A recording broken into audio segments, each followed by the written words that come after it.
What's up, YouTube? I want to show you guys something that I made. This is my brew container portable mixing station. Now, most of us use these standard brew containers, the 32 gallons. You can get them at Walmart for like 25 bucks. I do use another one for my RODI water to top off into my 90 gallon. Now the biggest downside of these things is when you set up a mixing station, usually one on top of another, and you got some PVC plumbing, with some bulkheads and stuff like that running into each other.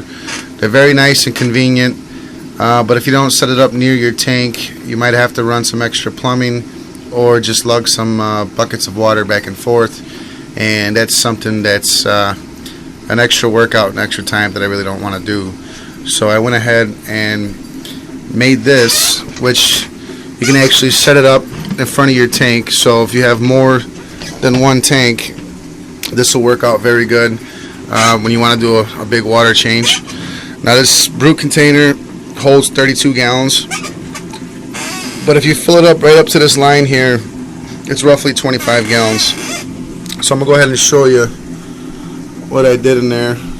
At the bottom, I got a mag 18 pump coming into an adapter with a female thread to a female slip going into a 1-inch PVC, and then it comes into a 1-inch union so that I can separate that and put it away for storage. It's got a 1-inch T coming into a 1-inch ball valve to another 1-inch ball valve over here, and then it splits into another T. Then it hits a 1-inch 45 and a 1-inch 45, and then I got a reducer bushing that goes into a female thread 3/4 inch, which hooks up my lock line.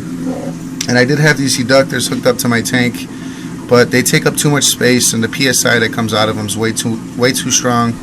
I would suggest having at least a 6-foot tank if you're going to use these, because on my 90 gallon the sand is constantly moving around because there's too much pressure, and with the Vortec pumps I can't get my wave to start steady rocking back and forth because of the PSI on these things.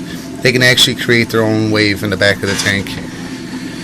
On the other side, I basically did the same thing.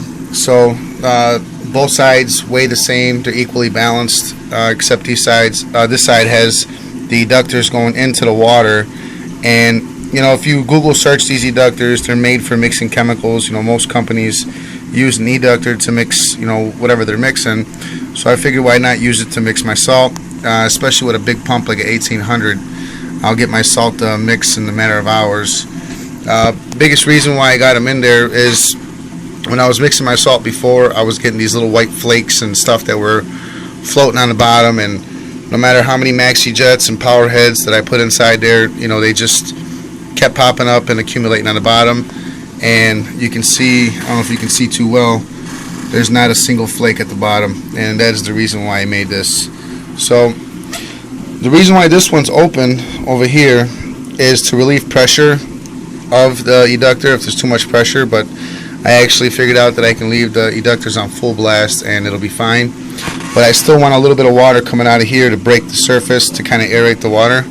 So I'm going to go ahead and turn it on and show you guys what it looks like when it's running. So you can see how it breaks the surface, aerates the water, and on the inside it's being mixed. Now once it's nice and mixed, say you set it up overnight and it's ready to go into your tank by morning, these extra openings here that are identical over there, I got this plug to go inside one of the holes, and then I got this adapter for a barb line to go in the other one, and then you just control the ball valve to let how much water you want to come out of the line. And you can either run it to your display, run it to your sump, or run it to a bucket, and it works just fine. Now if I show you how much pressure these things got, you're going to be amazed. Here, let me close this so you can get a better idea. The eductors can be stronger. That's the kind of mixing power you're getting with these eductors. So, I don't know. Oh, also another tip, guys. When you put these together, make sure you don't bow out the brew container. Keep it just where it's sitting on the ledge. Just keep it balanced, and you know, to make your container actually last a little bit longer if it's not being bowed. But that's how I mix my saltwater, guys. Happy reefing.